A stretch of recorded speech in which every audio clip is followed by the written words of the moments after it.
You can download 12 Fantastic Arcades games this year for like $8.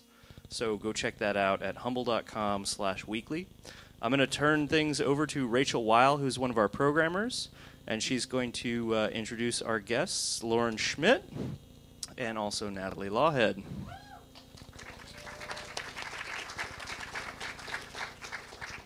All right, welcome. Thank you, everybody. So we're going to have our final panel for the night. We're going to have both Loren Schmidt and Nathalie Lawhead showing their games. They've worked on two separate games. We've kind of put them together because they have some sort of thematic similarities. We thought it might be interesting to put them in conversation with one another as well as with you guys. So we're going to, basically the way this is going to work is we're going to have both of our guests kind of briefly introduce themselves, and then Loren's going to start out showing Strawberry Cubes, and we'll kind of do a playthrough and some developer commentary on that game. And then we'll switch over to Nathalie, who will be showing us her game, Froggy. Both of these games are available for play in the arcade, so if you haven't played them, please go check them out. I'm sure you're going to want to after these developer commentaries. So we don't have like any strict rules. If you have questions, please feel free to throw up your hand or yell out if I can't see you. We can take questions all during the presentation, and I'll be keeping an eye out. And we'll also have time for questions later. So sound good? Cool. All right. Well, let's start off. If each of you would just sort of briefly introduce yourselves, where you're from, and what you're going to be showing today. Hi, I'm Loren Schmidt.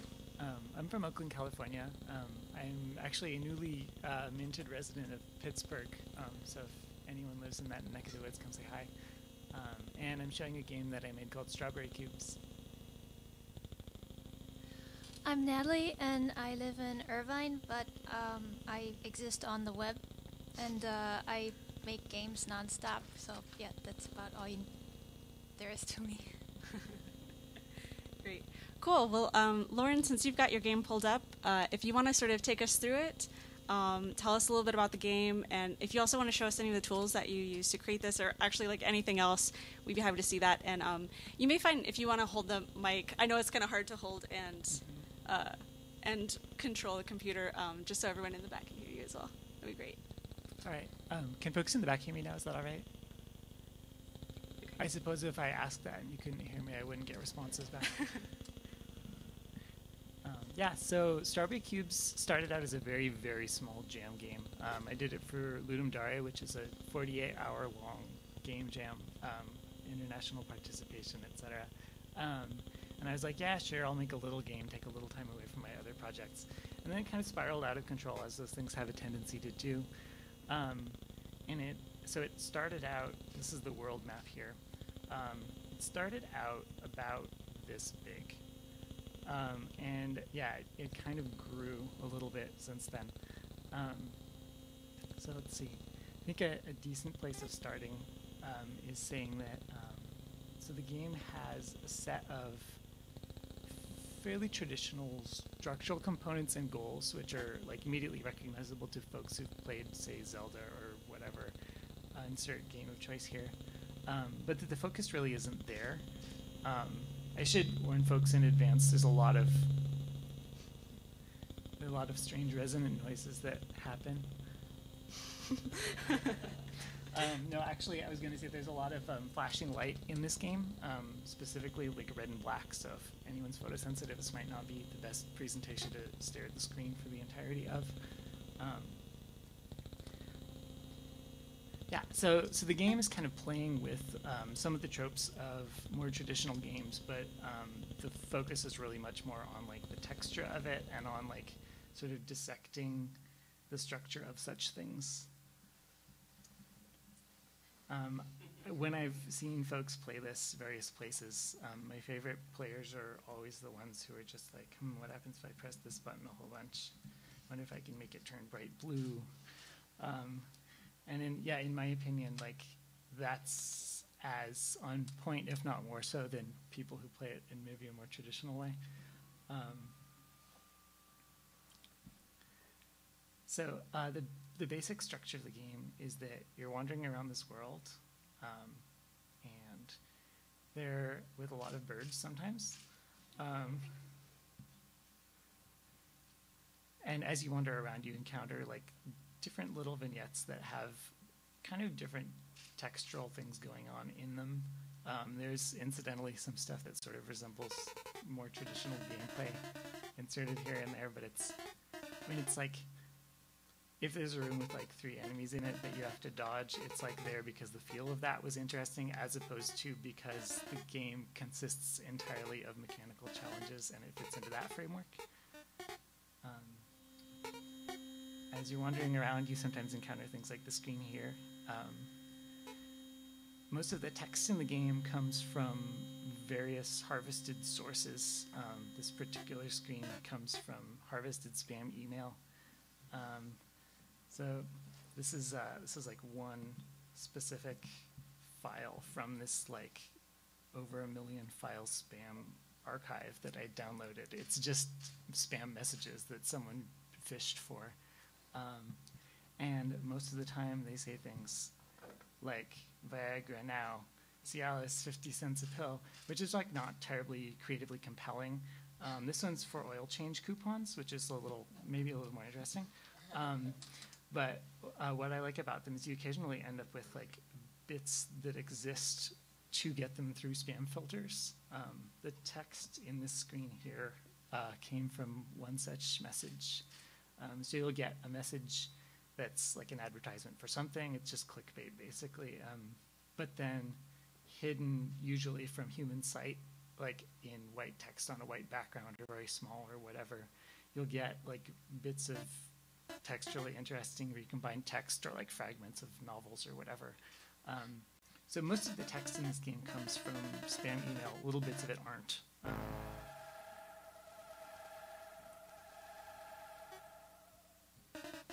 Let's see. So we're talking about the world map. I should probably move out of the screen so it doesn't make that pinging noise forever.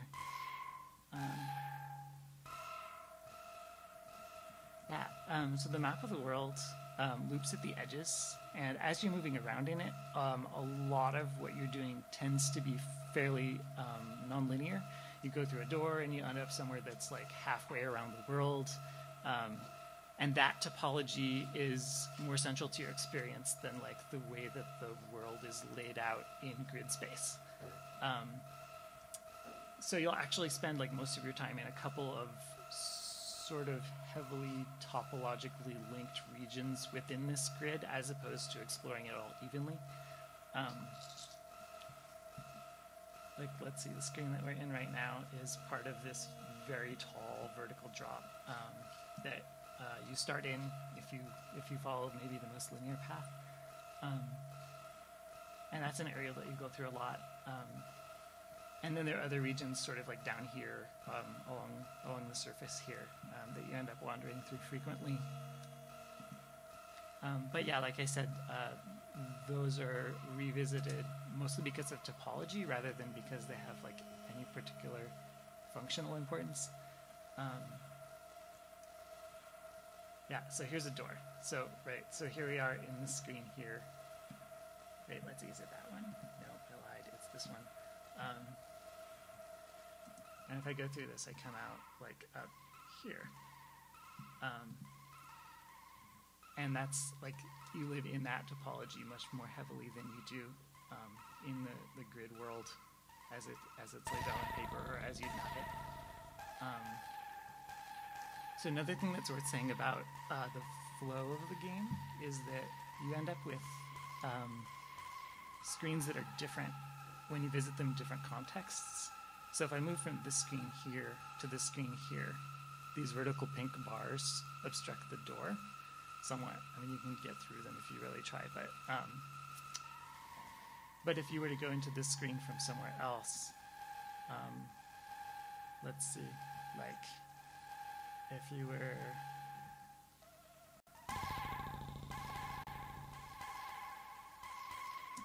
seeds. This is a terrible example.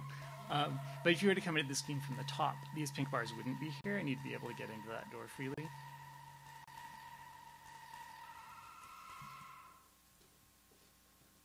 Another sort of interesting feature of the overall lay of the land is that you can freely travel between a number of different points. So this is the title screen, like interrupted by sort of retentive pink material from the previous screen I was in. So this pink blob here is the ground in this screen, but then if I go to the title screen, it's like blocking this ladder, and it also like makes these flowers go up higher than they would normally. So it is the same screen as the title screen usually is, but it doesn't behave the way this title screen normally would. So in a sense, like screens that you revisit aren't themselves necessarily based on context. Let's see, another thing worth talking about process-wise is sort of the physical structure of the game. So the world is made of tiles, but it doesn't really know that it's made of tiles. Like I plonked down little squares of various sorts of cellular materials here and there. But as far as they're concerned, like each pixel of the game is a little cell in a different world entirely. For those of you who've seen, say, Conway's Game of Life or various other cellular systems, the rules here are pretty similar. Basically, each of the little pixels in the walls, like looking at its neighbors periodically and going, okay, well, there are 3 neighbors, so I should switch to this state, or oh, there are 2 neighbors, so I should switch to this state. And all the patterns that you get in the walls are products of like all of the cells in the walls reading what's around them and deciding what to be based on that. None of these are drawn. So like right now you can see the ground is forming patterns as it goes in the middle.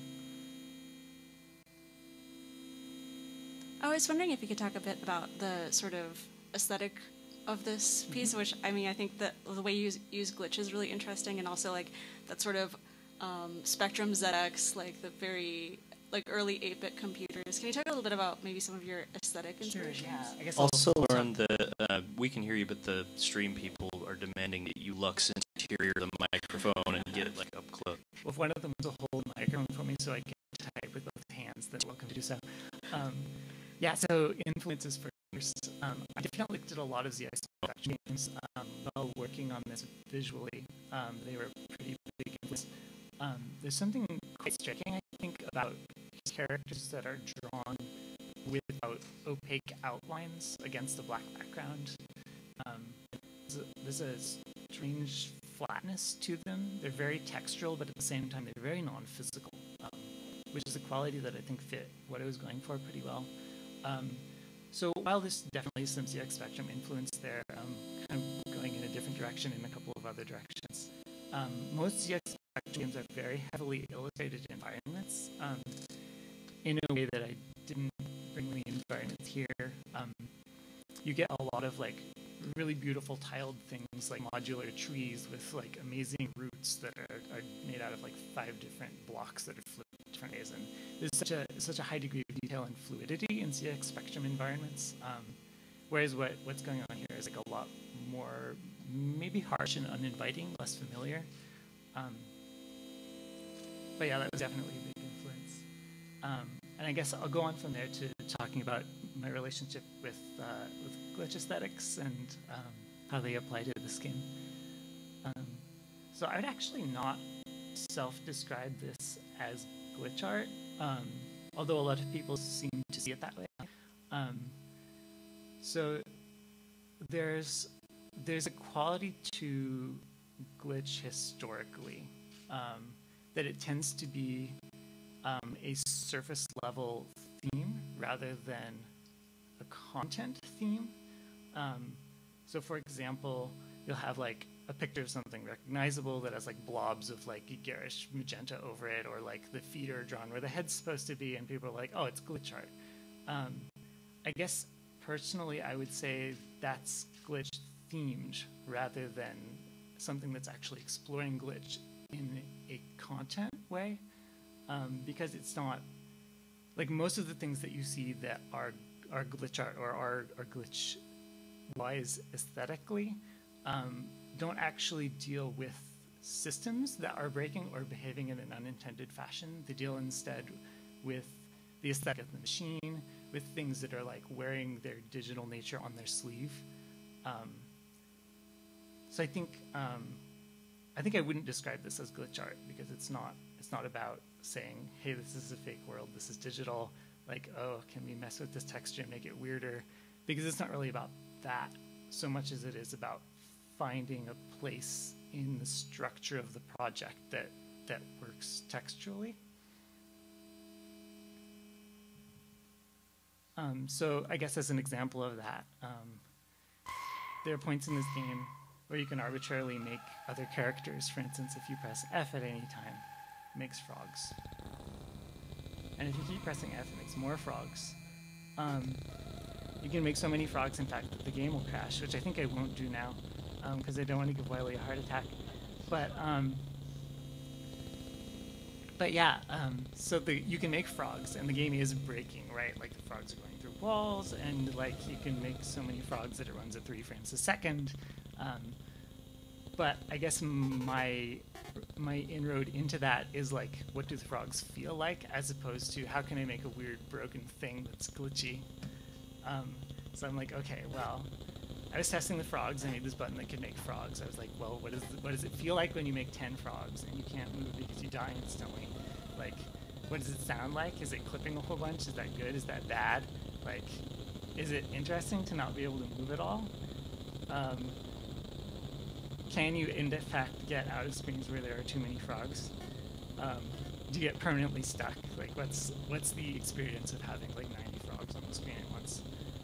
And do I want that in the game or not? Or is that just a test function?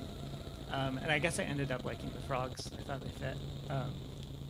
But I think that's a substantially different thing than setting out to make something that is glitch themed, because it's about each component individually. It's about relating to the systems directly, as opposed to having a preconceived aesthetic goal in mind.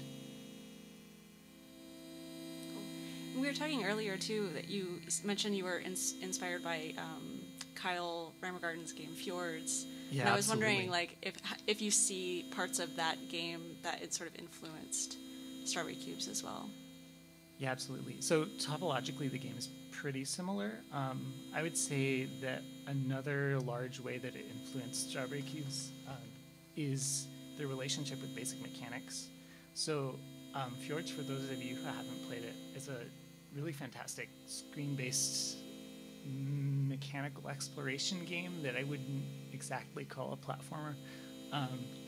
So you have this tiny character who moves through the world in ways that are beautiful and internally consistent, and which are really interesting to engage with, and almost none of the verbs or nouns that you have are things that you see frequently in other games. It has a high degree of internal consistency without borrowing from the established lexicon of such things. So Strawberry Cubes kind of grew organically in a fashion that ended up fairly similar in that way, I think. So it looks like a platformer, right? You have this little character. It's side view. You have these separate screens that you can move between by traveling across the edges. But you can't jump, and you can't kill things. And you can climb things by squashing into the wall, which was originally not intended at all. Let's see, I should probably cheat, but I'm not going to here.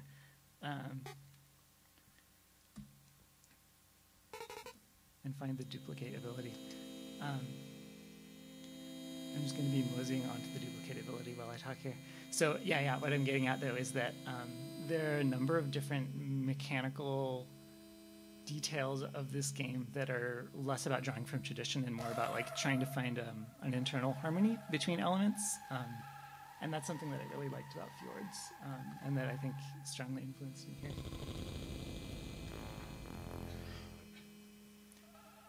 Do you have any other questions off the top of your head, Rachel?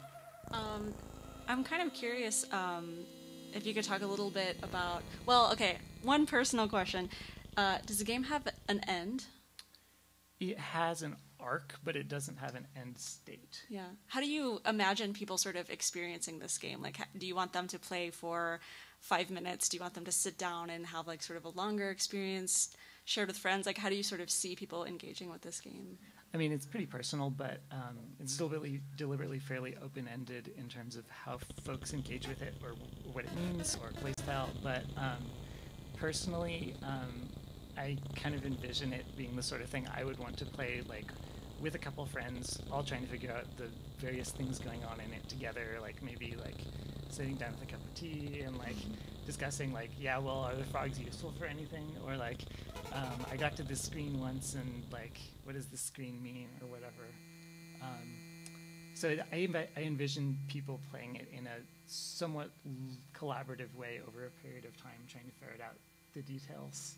That was maybe what I had on my mind most, format-wise. Yeah, Wiley, you have a question. I have a question. Like, every time I play this game, I have a totally different experience of it, and I found so much great secret stuff. Is there a community? Have you engaged with any kind of community in this game yet? It's been entirely piecemeal, except for this mysterious Twitter account that I can't figure out that's named after the game, and it's entirely in Japanese, and the translate really isn't working for me. But yeah, for the most part, it's been a fragmentary affair.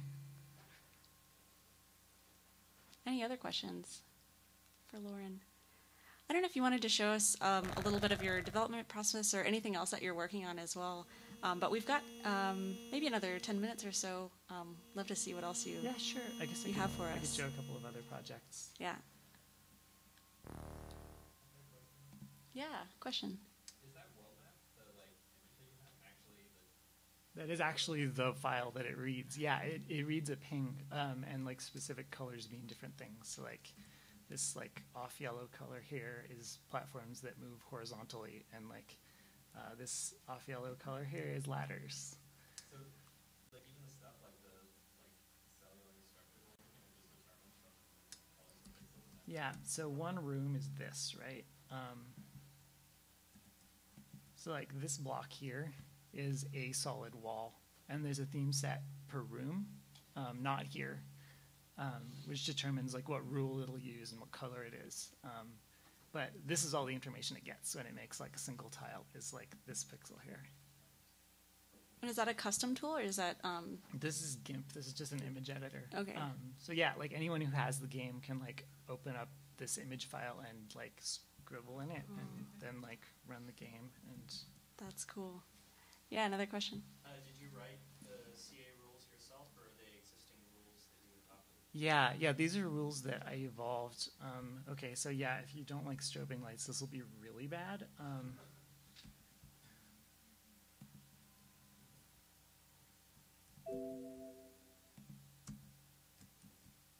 Okay, so this is a tool for evolving cellular automata rules. So if you click on a rule, you get like a set of variants of it that are all minutely different in some way. And like you can have it spit out the rule, you can like hand edit the rule from this start. So all of the rules in Strawberry Cubes are evolved in this fashion.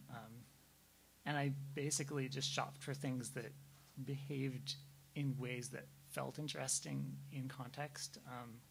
Like for instance, there's this rather lace-like rule that I colored like a hard black and white in the game. And I really liked the sort of ornate frilly static patterns that it made. I thought they felt nice in certain parts of the game. So I was like, okay, well, I'm gonna use that here. I'm done with that one. Let's go find one for this other area. Yeah, so they're all evolved.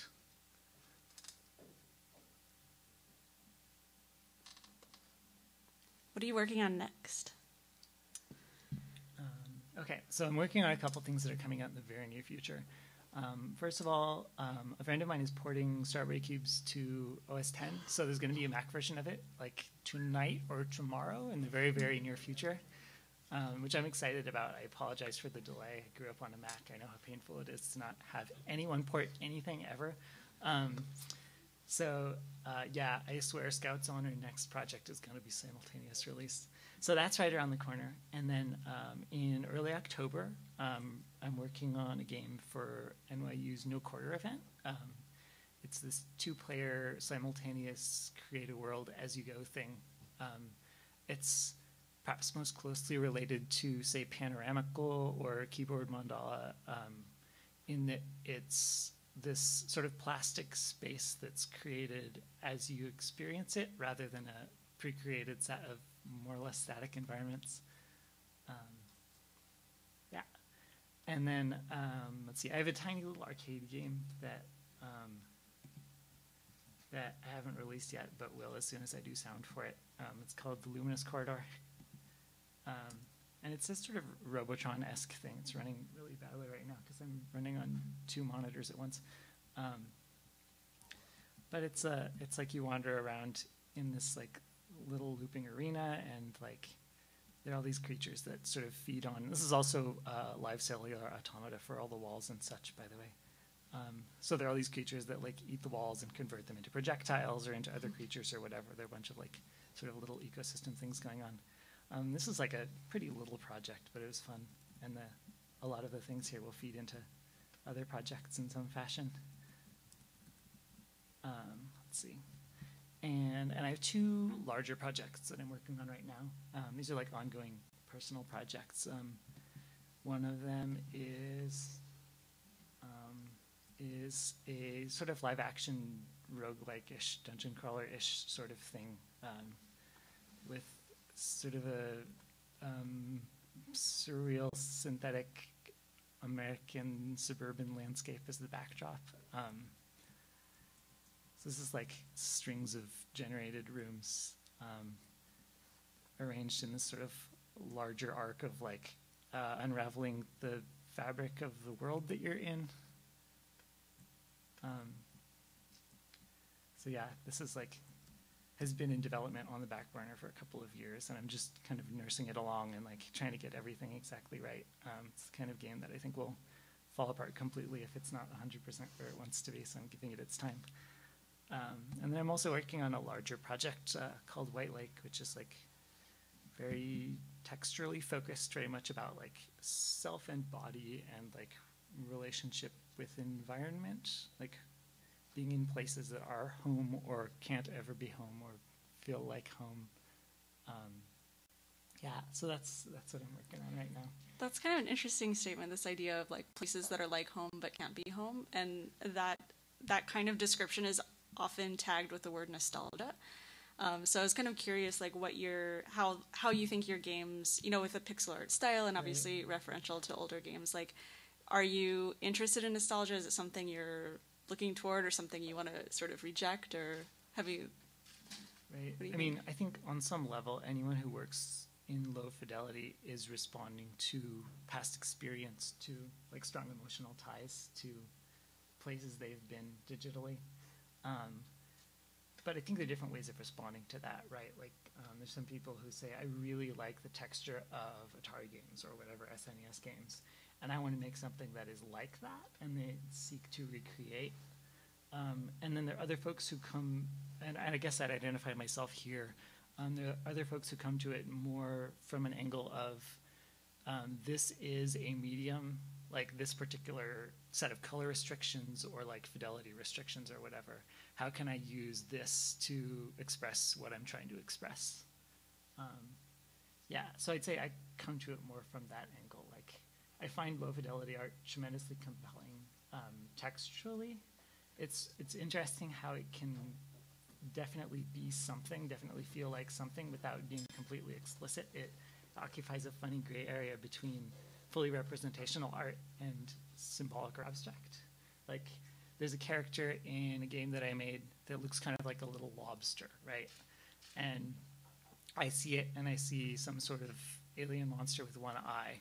And there's someone else who's like, oh, it's a ninja. And there's someone else who's like, oh, the little lobster people. And someone else is like, it's a funny duck. And I really like that quality of low fidelity art. Any other questions for Loren?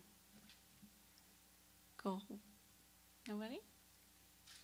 We're going to have some time at the end for questions as well. So thank you so much, Loren, for sharing all that with us. And I think we're going to take a few minutes. Yes, thank you. We're going to take a few minutes to switch laptops over to Nathalie. That very exciting no input signal. Please don't leave. We've still got more exciting stuff to come.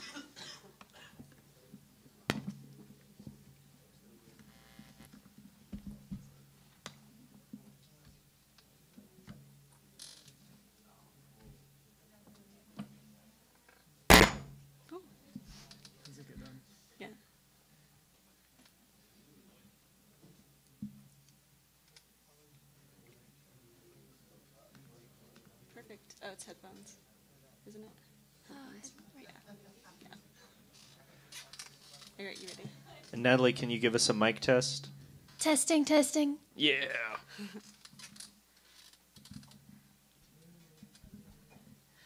So I'm showing Froggy, and I'll just play through the Tetrageddon. Right, I'm gonna play through the Steam version of Tetrageddon Games I'm making, but it's part of.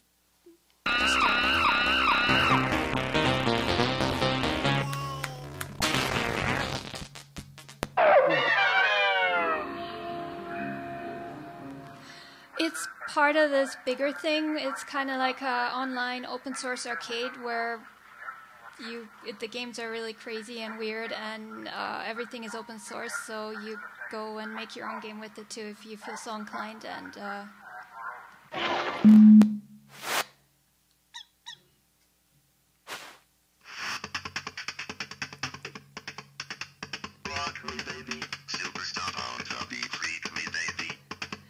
it's the name entry form, and the thing cheers you on kind of once you make your name.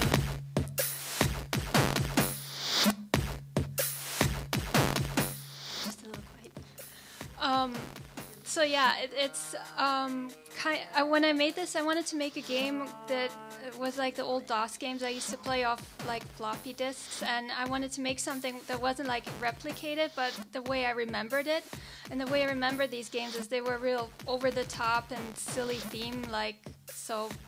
Frog, yeah, and if I were to redo the music, I'd actually add an electric guitar, because like that's even more intense, like this frog.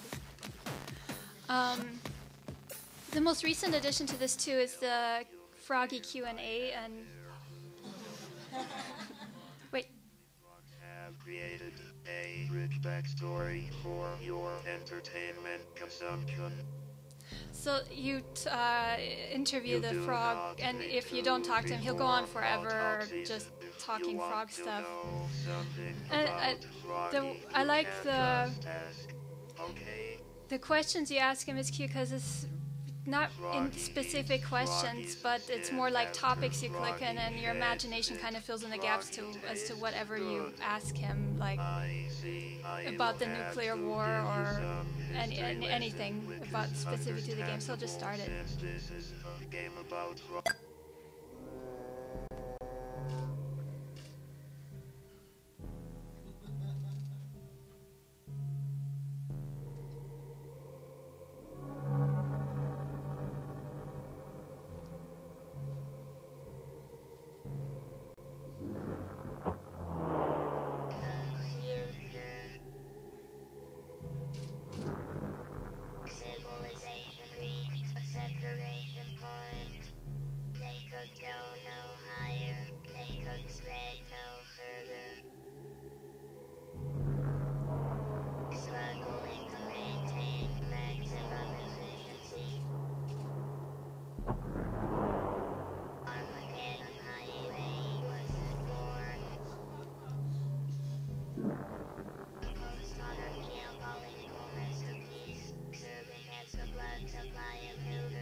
The game itself is really simple. If you move, the traffic moves, because like if you read the instructions for the game, your frog has superpowers, and you can slow. If you not move, he slows down time, and it's some cute little story to that. If you don't move, then he starts talking forever to himself. It's kind of cute. I think the biggest where the game shines, I think, and I put a lot of work into it, is the frog character and him talking to himself and stuff. Like, I think that it's a real super simple game, and if it were more complicated, the frog character would kind of get lost in more detail. So I think it's cute for when you make your game really simple. If you put a lot of work into one character, that one character really shines a lot more, and it's easier to make it real funny. And it's everything about this is more like a joke. And the point is, you eat the bugs. The red bugs give you the most points, and As you progress through the levels, the game incrementally goes faster and faster, and it's easier to die in the traffic.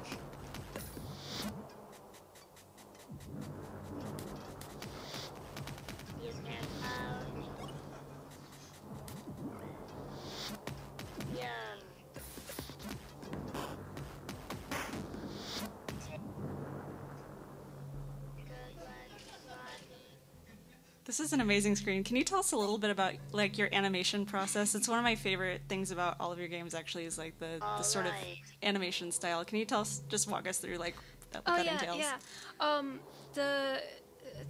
All the cars in the game are actually toy cars, and I rotoscope them. It was kind of like a good excuse to play with toy cars. And the art and pixel art, it's largely rotoscope, like the explosions are...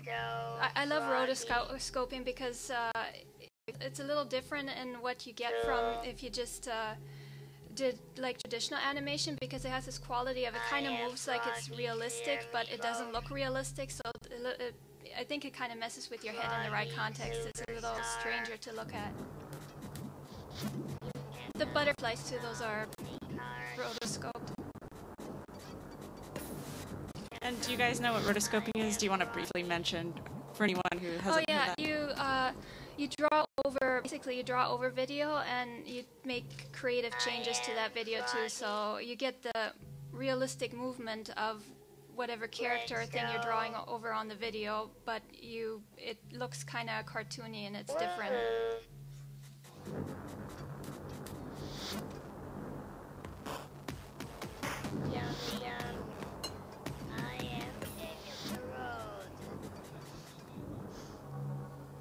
It's like, as far as I remember, there's 5 levels and each screen is different and kind of shows the frog defeating the evil traffic. And like in the interview with the frog, if you ask him about nuclear war, like humans had this big nuclear war, they decided to use all their nukes to make room for the highway because civilization needed that. So they blew up anything on Earth, and now Earth is a giant highway.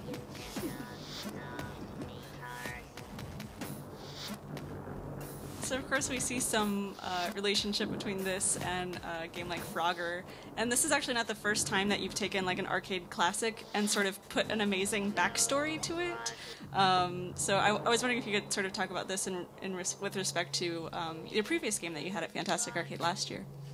Yeah, I like the idea of taking older themes and not like you copy them, but you just use them in some demented or strange out of context thing, because then the game you're making ends up being really weird, and it kind of plays with people's perception of a game or reality. Like computers, in a sense, there are our new reality.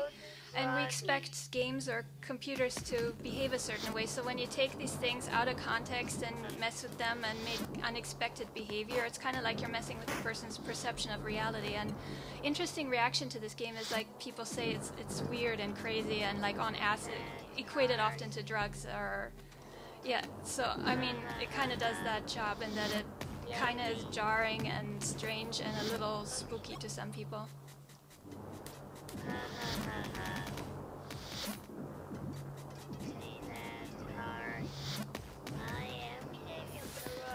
Oh yeah, and if you die at any of these levels, it gives you a certificate kind of your froggishness, and that you can save and share with friends to show how frog you are.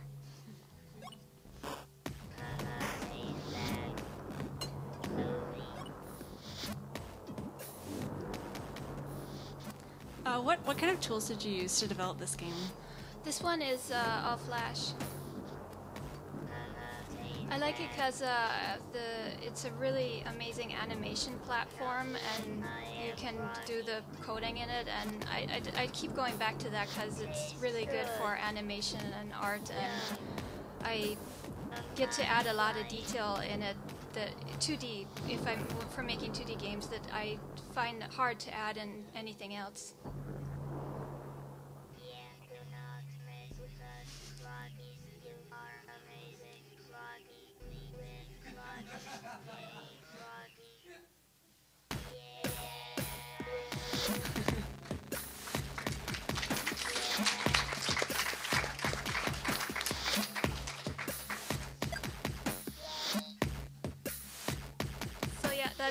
basically Froggy.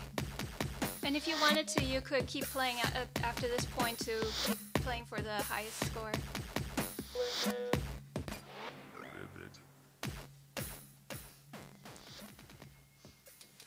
So I was wondering if you could tell us a little bit. You mentioned this briefly, but sort of like your the sort of sense of humor that you bring to these games, and maybe some of the outside inspirations that you have and that you bring. Because I know we've talked about this a little bit. You bring some inspirations that don't necessarily come from gaming as well, and I think the sense of humor like comes through really well. What do you think? I get drawn very much to comedy and making games that are like jokes or comedy games.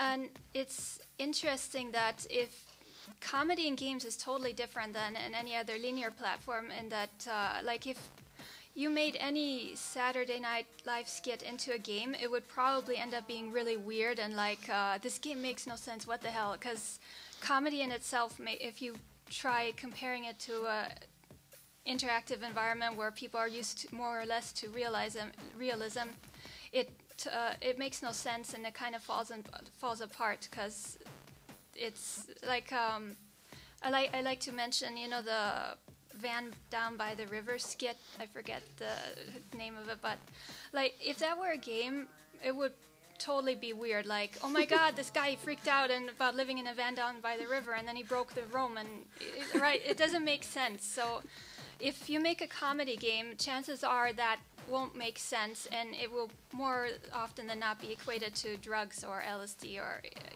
spooky. The last game, it was interesting. A lot of people thought it was really spooky. The anatomically incorrect dinosaurs. Do you want to show us that game? And does anyone have any questions for Nathalie? Yeah. Do you do everything? Like music and the whole deal? Yeah. Awesome. I'll just play it through here. Yeah. Can you tell me a bit about your process of creating the soundtrack and the various sound effects and music for your game?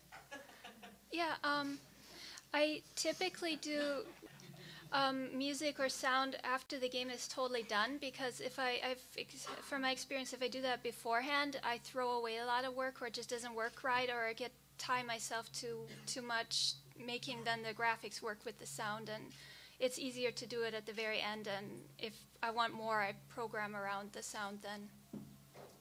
I use FL Studio my de facto tool for sound.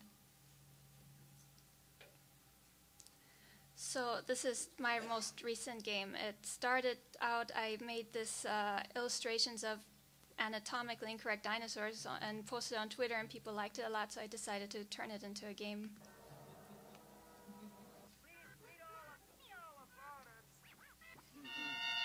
So the very small backstory here is that the Smithsonian, and this is always different, so it confuses people, recently recruited youth to help them with their paleontology. And when our system let understand better, a system to help this republic, when our presented established, when our system, the United States world leadership.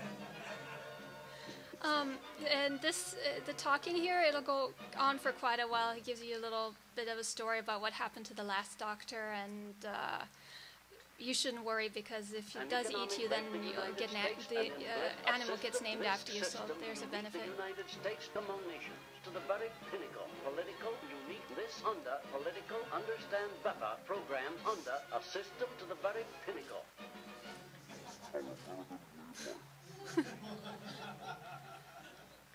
And the funny thing is, like, I put a lot of work into writing just all the branch dialogue in the game. I know it's probably often not a good idea because people never read in games, but I really like the idea of lots of dialogue and you talk to all these weird people, and yeah, this happens at random. I thought I sneak a lot of weird, like the mouse, or lots of weird little twists in the UI, and that comes off as very unnerving to people and kind of spooky in that sense.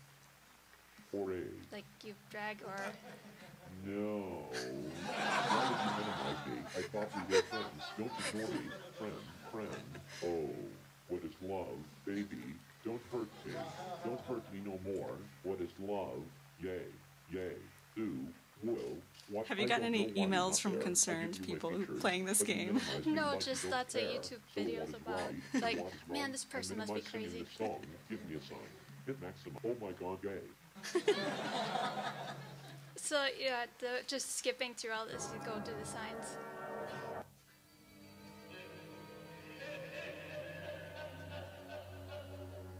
Their great diagnostic value.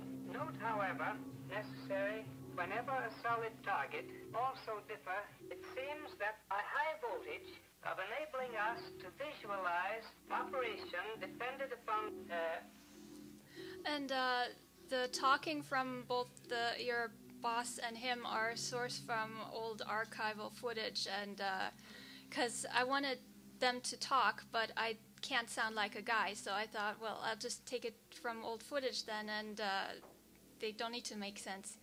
And I like how it turned out, because it's even more ridiculous, and it's like he's talking science. Maybe if you don't understand science and you talk to scientists, and it's basically how they sound. And he'll give you a little background about being his credentials and the details of the image in this X-rays. And you can. Funny thing is too, I put this in. You can accidentally strip him naked. Because sometimes when you have the dinosaur out and you click around on the body parts, you can accidentally click him, and then suddenly before the person notices, the guy's naked, and it's kind of unnerving and makes you feel a little uncomfortable. X-rays, internal structures which accept applied focus. And a lot of work went into the interaction with the UI here, like if you put on a head before you have the neck, what happens, his reactions and the dinosaur's reactions they're all very custom to what you do, like, so there's the game reacts to everything you do. It is then no wonder cup-shaped the electron stream and therefore instead. So once you give him a neck, then he starts criticizing everything you do, and I thought, which works, because if it were only him and the assistant weren't there, it would probably be too negative, the reaction. So the assistant's there to applaud absolutely everything you do, and he's your greatest fan, and the dinosaur's there absolutely appalled by everything you do. And if his talking is too much, you can just remove the tongue. In general,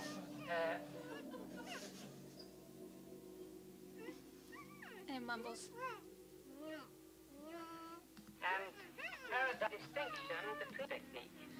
So basically you just need one arm, one leg, and one tail to call it for it to count as a complete dinosaur. But you can keep messing around with it.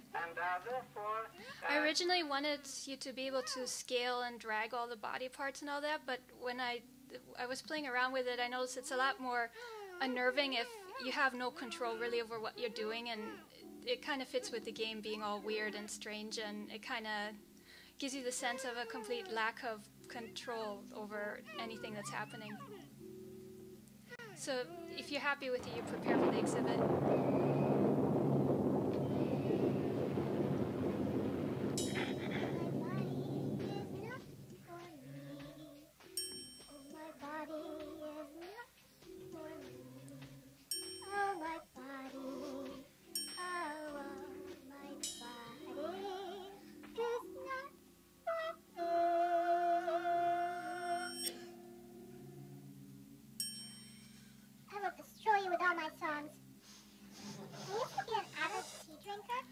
So the idea too is that your boss, if you talk to him more, he warns you not to talk back to these creatures, because that's how they keep losing their staff to existential debate with them.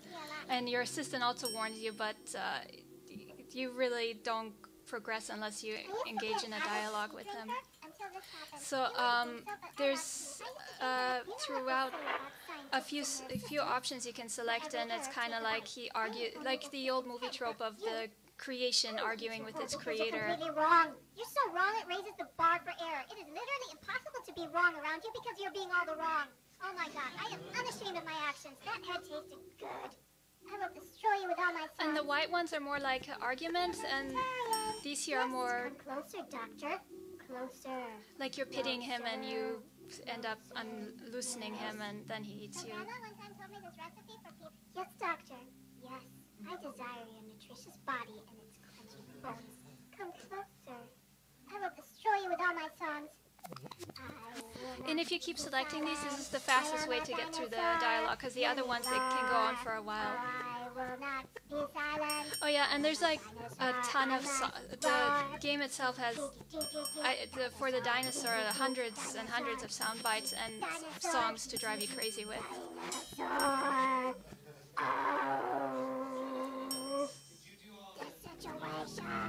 Yeah. Yeah, how are those voices created? I lock myself in a closet and just yell in the mic. Is it scripted at all, or you just sort of... Some of it is Wing scripted. it. I just kind of make notes of what I want to cover, and then, like, whatever you say to yourself in private, making sure no one's around to hear it and think you're crazy. No, I can't. Yes, come closer, Doctor. Closer. Closer. Closer. Yes. I will destroy you with all my songs. And as you continue interacting with it, everything starts falling apart until there's no going back. So much blood. There will be blood. Blood. Also, throughout all of this, you can always take a picture with yourself and your dinosaur. There. And save it. Yes, loosen the straps, Doctor. I feel blood returning to my legs. So much blood. There will be blood. Blood. My grandma one time told me this recipe for people. Need to find a person, okay? And once you find a person, okay. Before I eat you, would you like your picture taken with me? And that's basically when you know you've reached the end, he's gonna give you one chance to memorialize whatever happens. And both are yes. You don't really have a choice. I have a say in this matter. Come along. And that's where you save your creation. And this is you. It's supposed to be you.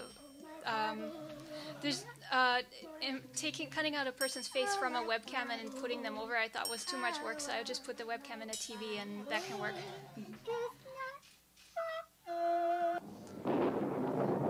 And that's like basically the end. He gets free, he eats you, and then he goes to rain unspeakable terrors upon mankind, and you did this.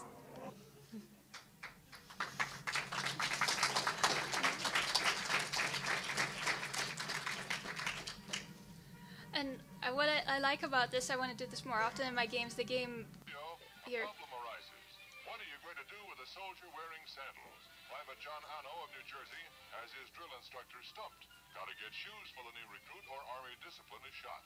Trouble is, Anno wears size 16 AAA shoes, and the Army doesn't stock them.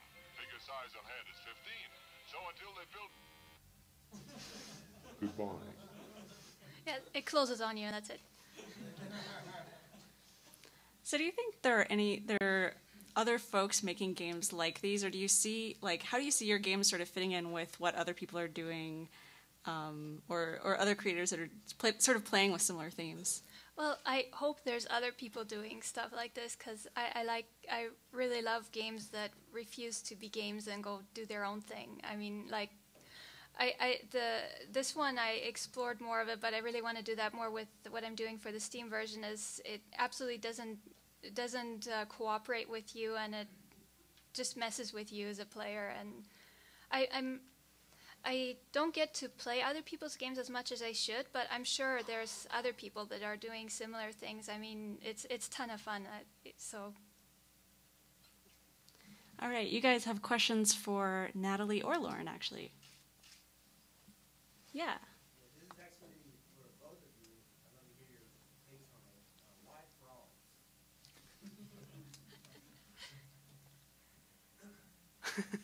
Let's see. I don't know, do you want to start? You seem more of a frog expert.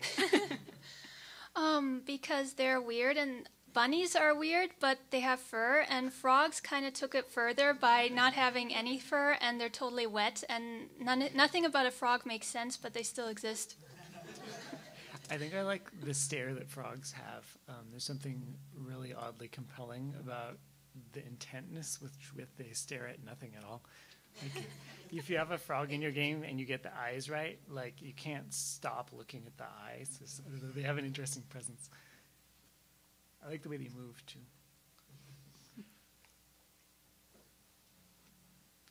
Other questions? Yes. Have you guys ever had your work be displayed in like a gallery or something? Because to me it seems like it's more art than a game. And if you guys think about it more as art than a game. Well, Monkey Fortune Tell was recently displayed in, what was it called? Yeah, it was at the Austin Museum of Digital Art. That was a gallery. I don't think at an actual full-on gallery, no. But do you consciously make it so that it's more within the realm of art? Or do you think about it in that way? Well, it's hard for me not to make something that's in the realm of art because I come from that background, so everything always inadvertently turns into weird or arty, or I don't think I can not do something like this. Yeah, I think there's a tendency to want to look at it as a binary, but a lot of the time really things are somewhere in the middle. Like even things that are marketed specifically for a specific audience with specific commercial goals in mind, like often have some element of expression that's really interesting or textural components that are fascinating. Yeah, I personally don't really draw a line between projects of mine that are games and projects that are definitely not games. And most of them exist somewhere in the middle. Yeah, and you actually had a piece here in Austin as well recently, right? Mm-hmm. Can you talk a little bit about what you showed there? The moth generator? Or yeah, you should talk about that one too. I was thinking about the one at Moha, but actually you talk about both of them. Oh, yeah, sure. So let's see, I did a piece a little while ago which was shown at the Museum of Human Achievement here in Austin. That was sort of an exploration of a virtual operating system, which had sort of started falling apart. Like the premise was that it's all hosted or something. All the files are on someone's server, and they like periodically downgrade them to save money. And like all of this person's photos had been reduced to like 1 pixel by 1 pixel squares. So all you have is like the timestamp and like the caption the person wrote and like a color. So you're just browsing this person's like story through the lens of these degraded photos. And then, yeah, more recently, I worked with Katie Rose, who's in the audience here, on a generator which does illustrations of moths. It's a Twitter bot. You can find it at Moth Generator. Spits out drawings of moths several times a day, and if you feed it a message, it'll give you a moth based on the text in your message. Cool. Yeah, a question in the back. Oh, let's see. Could you do an image search here? I'm not connected to the projector. So strawberry cubes are a type of food that was sent with early NASA astronauts. They're dehydrated, compressed fruit, which comes in, oh, no internet allowed. Yeah, they come in like little nasty plastic bags, and I guess they're edible, sort of. No one seems to have liked any of the early space food at all. Yeah. Why do you think you're so, for both of you, so attracted to integrating system integrating?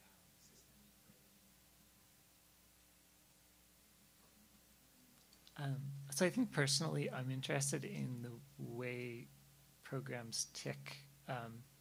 They're often sort of black boxed, like I don't get to see what's happening inside of Microsoft Word, and it tries its best and fails pretty miserably to convince me that everything is as it appears on the surface. But really there's so much happening inside of like any program at all. I really like old mechanical amusements like pinball machines, or like you put a quarter in and they're like little dancing dolls or whatever, like that sort of thing. Because there's such a transparency to them. I can look at it and go, oh yeah, this rod turns and that makes this character's leg move, and like if I broke that rod, or like if I turned it really quickly, the character would move differently. So I really enjoy having a more exposed relationship with the innards of systems like that. I think that's a lot of the allure for me. Like I like them texturally, I like them as entities, and I think that comes out a lot in the way that I work with stuff like that.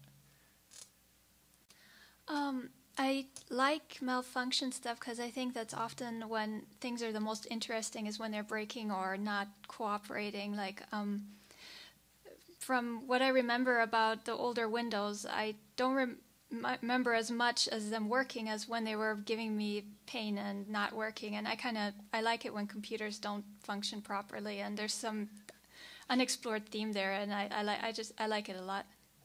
Yeah, and like so often the stuff that happens accidentally is so much better Yeah, than something that you do exactly. deliberately. Yeah. Like, gosh, yeah, why close the door to that, right? Yeah. It's interesting too, like actually after seeing you guys talk about both of your games, like the way that you both use like user interface as sort of a means of like getting through, you know, like you had mentioned the sort of different menus and what happens when you minimize the game. And I think both of you like have really interesting ways of playing with user interface as sort of like the way to puncture through the game and find, like you said, like sort of what's beneath the surface. So it was really cool to see both of you kind of touch on that. Other questions? I have a question. Oh, yeah. Yeah, so in the Windows version of Electric Love Potato, where does it put all of the recipes? Oh, Can we have some context for that question, too? In Electric Love Potato, where does it put all the recipes? It works on Mac, but it doesn't work on Windows. And when I was testing it, I kind of liked the idea that it doesn't work on Windows, so I left it in there. Can we talk it's about a bug? what It's a bug, and I liked it so. What is Electric Love Potato? Oh, Electric Love Potato is the latest generation desktop assistant, and it's a potato, so it's really useful. It's a desktop assistant that's a potato. It's also a girl. It's very useful. Yeah. Other questions for our panelists? Yeah. Oh, it's a Patsy Cline song. Yeah, so, I mean, I guess it's deliberately open, but for me, a lot of Strawberry Cubes draws from my relationship with my grandmother, and she liked Patsy Cline, so there are like little bits and pieces of that here and there in it.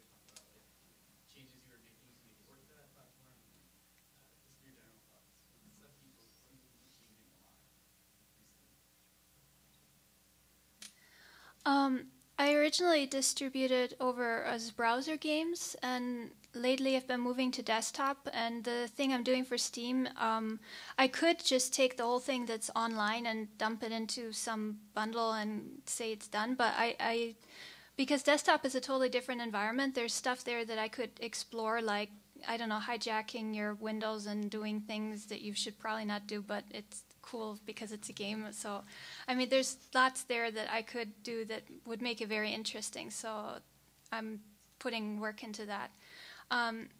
Browser games, it's getting harder and harder, I think, to keep interesting stuff online. Like, I mean, if I don't have people trying to hack it, then I have threatening emails from Google saying that my search engine ranking is going to get whatever because I have doing whatever on the site. And I mean, it's hard. It's so...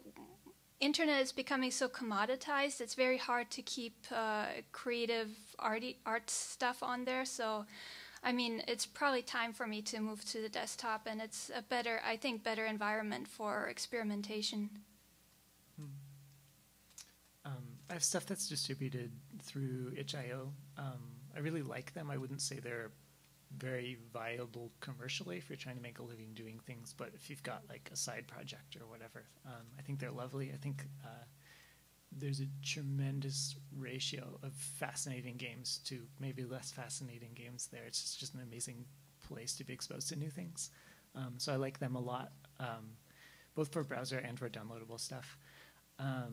Also, some of my stuff is like natively web-based, and some of it is downloadable elsewhere. I have a number of people who support me. I don't make a ton, but I make a little bit off Patreon, which helps a lot. Helps me do projects that don't necessarily fit commercial models.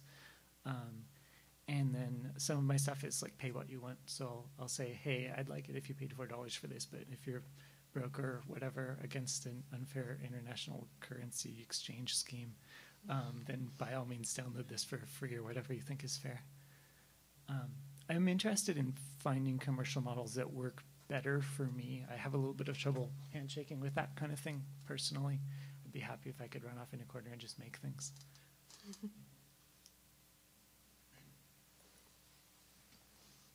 Anybody else with a question for one of our panelists? Or both of our panelists?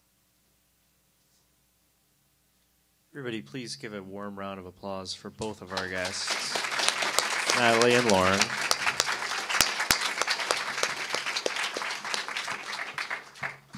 We're going to go ahead and wrap up. Everybody make sure and pay your checks, tip your hardworking wait staff. In a little bit, we're going to move over to a place called the Empire Control